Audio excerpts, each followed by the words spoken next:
오늘 시편은 순례시로 분류되는 시편입니다. 이 순례시는 이스라엘 사람들이 성전을 향해 오르는 순례길 가운데 불렀던 시로 이제 우리가 해석해 볼 수 있습니다. 우리가 5절과 7절에서 반복되어 나오는 시온이라는 단어가 거론되는 것으로 보아서 이 시편의 최종 편집자인 이 시편 저자는 예루살렘 성전을 향해서 성전을 의도하고 이 순례시를 작성한 것으로 보입니다. 우리는 예루살렘 성전에서 멀리 떨어진 곳에서 살면서 거주하는 한 이스라엘인이 순례길에 오르는 것을 한번 상상해 볼 수가 있겠습니다. 이 저자의 찬미는 주로 성전에 고정되어 있는 것으로 보이지만 저자의 진짜 목적은 어떤 성전이라는 건물을 찬양하는 것에 있는 것은 아닙니다. 시편 84편의 표제는 고라 자손의 시라고 되어 있는데 이와 같은 표제를 사용하는 것이 이제 시편 42편입니다. 그래서 우리는 이 시편을 84편을 42편과 같이 읽는 것이 보다 더 유익한 것입니다. 시편 42편의 화자는 단지 살아계신 하나님을 간절히 갈망해하고 있습니다. 따라서 우리는 시편 84편의 화자가 어떤 건물로서의 성전을 찬미하고 있다고 말하기보다는 그 성전을 찬미하는 본질된 이유가 다른 곳에 있음을 우리는 알 수 있는데 그것은 바로 성전이 하나님이 계신 곳이기 때문이라는 사실입니다.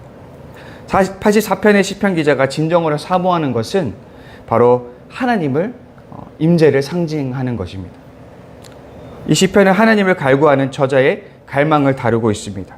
그가 원하는 것은 그가 순례의 여정을 떠나서 그 힘들기고 험악한 길을 걸어가는 주된 이유는 바로 성전으로 가서 그곳에 계신 하나님의 임재에 가닿기 원하는 마음 때문입니다.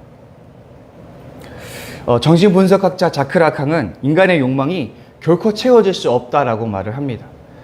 그뿐만 아니라 수많은 연사들의 명언들을 살펴보면 인간들의 탐욕이 사실은 무한하고 결코 만족시킬 수 없다라고도 말을 많이 하죠. 근데 저는 이 말을 좀 곱씹어 보면 그 말은 즉슨 인간에게는 결코 채울 수 없는 무한한 욕망들이 존재한다라는 말로 우리가 해석해 볼 수 있는데 갈망이 있다는 것이죠. 이것이 왜 존재하는가? 왜 인간에게는 채울 수 없는 욕망들이 존재하는 것일까? 어쩌면 이것이 인간에게 태생적인 조건이지 않을까라는 생각을 해보게 됩니다. 애초에 인간이 그렇게 지어진 존재라고 우리가 생각해 볼 수 있지 않을까 그런 생각을 해보게 됩니다. 신실한 신앙인이었던 수학자 파스칼이 이런 말을 했습니다. 모든 사람의 마음에는 하나님이 만드신 하나의 공간, 즉 공백이 있다. 이것은 어떠한 피조물로도 채울 수 없고 오직 예수 그리스도를 통하여 하나님만이 채워주실 수 있는 공백이다. 그의 말에 따르면 애초에 인간에게는 피조물로는 채울 수 없는 태생적인 공백이 존재하는 것이죠. 애초부터 인간은 태생적으로 채워질 수 없는 욕망을 가지고 태어난 것입니다. 애초에 인간은 태생적으로 하나님을 갈망할 수밖에 없는 존재로 태어났다라는 것이죠. 그리고 인간은 마침내 하나님으로 인해 그 공백을 메우게 될 때에 참된 만족과 안식을 얻을 수 있다라고 파스칼은 말하고 있는 것입니다. 여러분들이 생각하는 복음이 무엇일지는 제가 잘 모르겠지만 제가 생각하는 복음이란 바로 하나님 그 자신입니다. 우리의 죄로 인해서 소외되었던 하나님과의 관계가 회복되어지는 것. 그래서 하나님과의 관계를 누리는 것이 바로 복음의 정수라고 할 수 있겠습니다. 마가복음에서는 예수님이 십자가에서 달려 돌아가신 이후에 가장 먼저 일어난 일이 이 성소 휘장이 찢어졌다라는 것으로 기록되어지고 있습니다. 이 말은 하나님의 임재를 세속과 구분짓던 이 성소 휘장이 찢어졌다는 것인데 사라졌다는 것인데 그 말은 이제는 누구나가 원하는 사람이라면 하나님의 임재에 닿을 수 있게 되었다라는 의미로 해석할 수 있습니다. 예수로 인해서 누구든지 원하기만 한다면 언제든지 하나님의 임재를 경험할 수 있으며 하나님을 만날 수 있는 것입니다. 이것이 예수 그리스도의 죽음이 가져온 가장 첫 번째 복음의 능력이라는 것입니다. 이것으로 인해서 존재의 공백, 파스칼로 인해서 말하자면 인간 안에 내재되어 있는 그 존재의 근원적 공백이 해결이 되는 것이죠. 웨스터민스터 소요리 문답에 이런 질문이 하나 있습니다. 사람의 제일 되는 목적이 무엇인가? 그것은 바로 하나님을 영화롭게 하는 것과 동시에 그를 영원토록 즐거워하는 것입니다. 제가 주목하고 싶은 것은 바로 이 후자입니다. 우리는 하나님을 영화롭게 하는 것, 이건 너무 익숙하죠.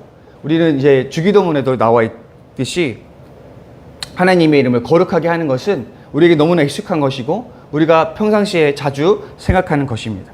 근데 제가 주목하고 싶은 것은 바로 이 후자의 이야기인데, 하나님으로 인해서 영원토록 즐거워하는 것이라는 것이 바로 사람의 제일 목적이라는 것입니다.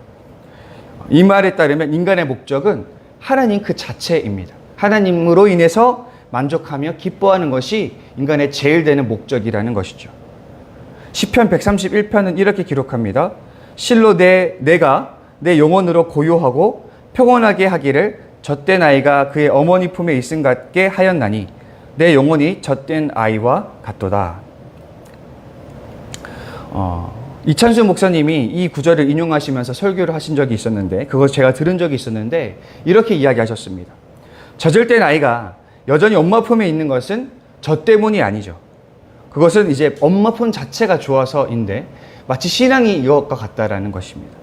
하나님이 주신 어떤 저 때문이 아니라, 다른 그 무언가 때문이 아니라 하나님 품 자체를 사모하는 것이 참된 신앙이라는 것입니다. 우리 지어스처치 성도 여러분에게는 하나님이 복음으로 여겨지십니까? 하나님으로 충분히 만족하고 살아가고 계십니까? 아니면 하나님을 그저 수단으로 여기고 계십니까? 하나님이 아니라 하나님이 주시는 다른 그 무언가 때문에 하나님을 갈망하고 있지는 않습니까?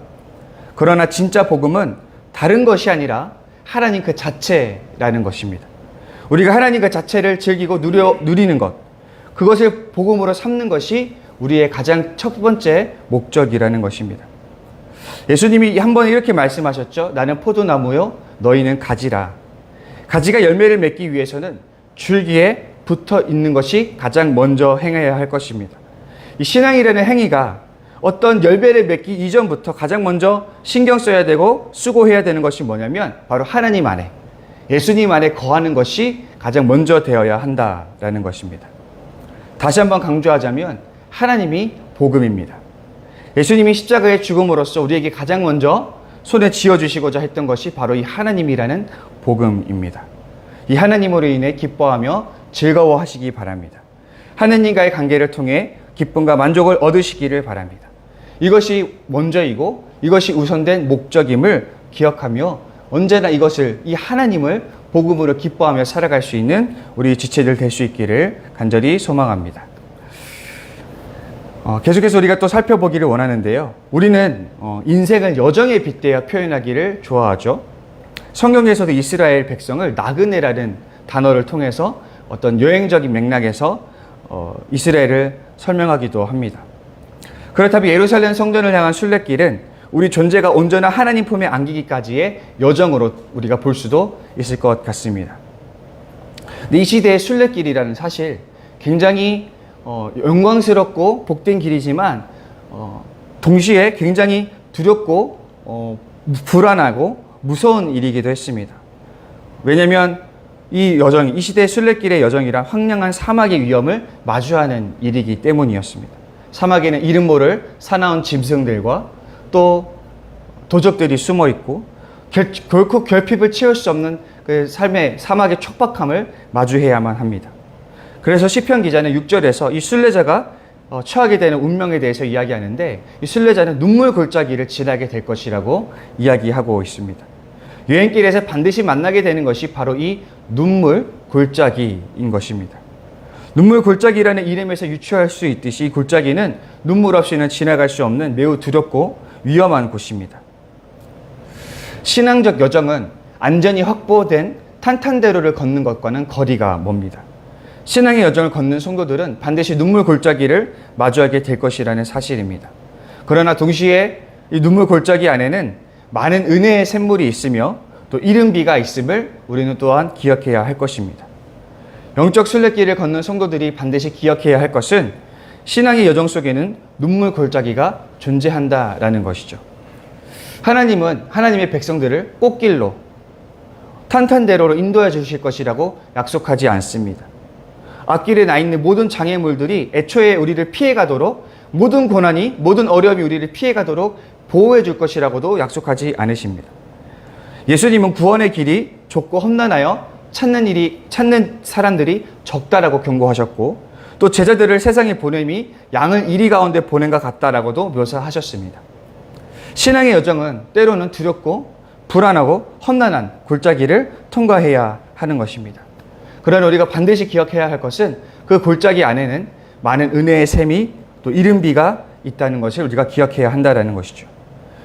우리가 눈물 골짜기를 지나지 않는다면 그 골짜기 안에 있는 은혜의 샘도 또 이른비도 경험할 수 없는 것입니다. 하나님이 은혜의 샘을 경험하기를 원하십니까? 하나님이 이른비를 경험하기 원하십니까? 그러면 우리는 눈물 골짜기를 지나야 하는 것입니다. 인간은 사회적 동물이기 때문에 반드시 사회에서 살아가야 됩니다. 그래서 사회성이 필수로 요구가 되는 것이죠. 인간이 어떻게 사회성을 기를 수 있느냐? 바로 다른 사람과의 갈등을 통해서입니다. 이 타인과 부딪히는 과정을 통해서 사회성이 자라나는 것이죠. 이 과정이 행복하지는 않습니다. 갈등이라는 것은 피하고 싶은 것이고 불편하게 하고 나를 힘들게 하는 것이죠. 그러나 바로 이 과정을 통해서 사람은 사회적인 존재로 다듬어지게 되는 것입니다. 갈등은 고통을 초래하기도 하지만 인간에게 반드시 필요한 성장을 제공하기도 합니다. 우리는 고난을 굉장히 혐오하고 피하고자 합니다. 고난이 백해무익한 것으로 여기지만 사실 어떤 종류의 고난은 사람에게 큰 유익을 가져다 주기도 합니다. 이스라엘 백성들은 이집트를 떠나서 하나님이 인도하시는 땅으로 가기 위해서 반드시 광야의 길을 통과해야만 했습니다. 이스라엘 사람들의 광야 생활이 어떠했을지를 우리가 상상해 보았으면 좋겠습니다. 노약자들과 가축들과 온갖 짐을 실은 수레를 이끌고 그 척박한 광야의 길을 걸어야 됩니다. 더위와 추위와 야생 짐승들과 도적대들, 그런 위험 속에서 지속적으로 그 길을 걸어가야만 하는 것입니다. 얼마나 힘들고 버거울까. 그런데 그런 광야에서만 경험할 수 있는 은혜가 있으니 바로 불기둥과 구름기둥이죠. 또 하나님은 무리바와 엘림을 그 골짜기 아래, 그 광야 안에 숨겨져 놓았습니다. 또 광야에서 만나와 메추라기와 같은 이른비도 허락하여 주셨습니다. 여러분, 이런 것들의 공통점은 무엇이냐면 이스라엘 사람들이 광야를 끝나고 이제 이 가나안 땅에 들어가자마자 그 모든 것들이 다 소멸되었다라는 것입니다. 그들은 분명히 이 광야라는 눈물 골짜기를 지나갈 때 굉장히 힘겨웠을 것입니다.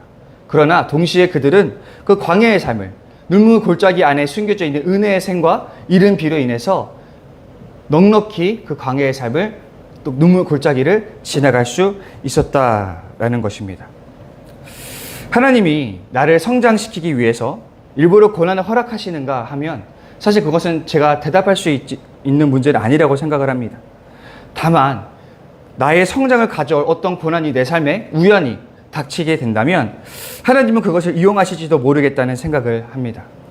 제가 말씀드리고 싶은 것은 세상에는 겪지 않으면 결코 알 수 없는 지식이 있다는 것이죠. 어떤 깨달음은 고난을 겪어야만 깨달을 수 있는 그런 깨달음이 있다는 것입니다.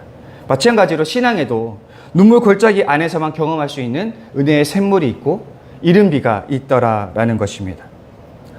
우리 성도들의 삶은 반드시 눈물 골짜기를 지나가게 될 것입니다. 그러나 너무 좌절하지 마시기 바랍니다. 그 눈물 골짜기를 만나게 될 때 너무 당황하거나 겁먹지 마시기 바랍니다. 그것은 내가 죄를 지은 탓이 아닙니다. 내가 힘들고 어려운 것은 내가 무언가 하나님 앞에서 잘못해서 짓는 죄가 아니라 신앙의 여정에서 당연히 우리가 마주하는 문제라는 것을 기억했으면 좋겠습니다. 그리고 기억하시길 바랍니다. 눈물 골짜기 안에는 그 눈물 골짜기를 지나갈 수 있는 은혜의 샘물과 이른 비의 은혜가 있다는 사실을 기억하시기를 바랍니다.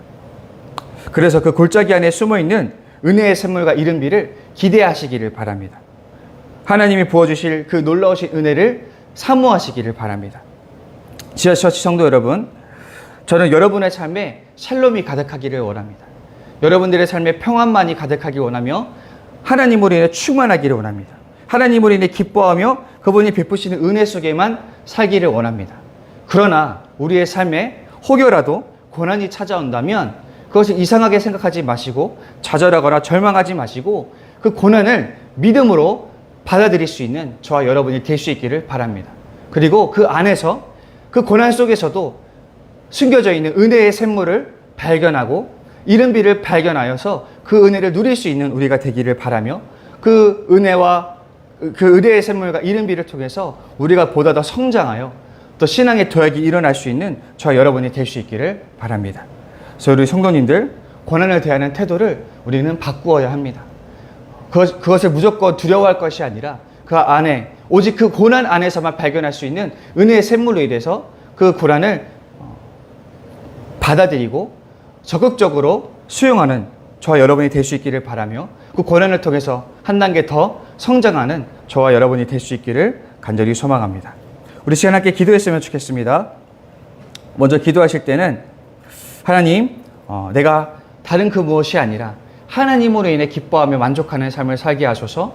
고난의 길을 걸어갈 때에도 그 고난의 길 안에 숨겨져 있는 은혜의 샘물을 발견하게 하시고 이른 비의 은혜를 누리게 하여 주시옵소서. 위에서 기도해 주시고, 또 우리가 이제 우리가 6월을 마치고 7월 또 중요한 시기로 이제 들어가고 있는데, 하나님 그 7월도 주님께 내어 맡겨드립니다. 하나님 우리 지체처치의 미래를 주님께서 주관하여 주시옵소서. 위에서 기도해 주시고, 또 우리 수능생들이 이제 수능이 얼마 남지 않았습니다. 그 수능생들을 위해서 그들이 남은 시기를 잘 관리하고 끝까지 완전히 완주할 수 있도록 모든 체력과 지혜와 능력을 더하여 주시옵소서. 위에서 기도해 주시고, 또 우리 지체들 가운데 아프고 힘든 지체들이 있습니다. 그 지체들의 경제적인 또 육체적인 또 다른 기타 모든 그 어려움들을 주님께서 해결해 주시고 그들이 참된 평안에 이를 수 있도록 위해서 기도해 주시길 바랍니다. 우리 시간 함께 주기도문으로 신앙 고백하시고 함께 기도의 자리로 나아가도록 하겠습니다. 하늘에 계신 우리 아버지, 아버지의 이름을 거룩하게 하시며 아버지의 나라가 오게 하시며 아버지의 뜻이 하늘에서와 같이 땅에서도 이루어지게 하소서. 오늘 우리에게 일용할 양식을 주시고 우리가 우리에게 잘못한 사람을 용서하여 준 것 같이 우리 죄를 용서하여 주시고 우리를 시험에 빠지지 않게 하시고 악에서 구하소서. 나라와 권능과 영광이 영원히 아버지의 것입니다. 아멘.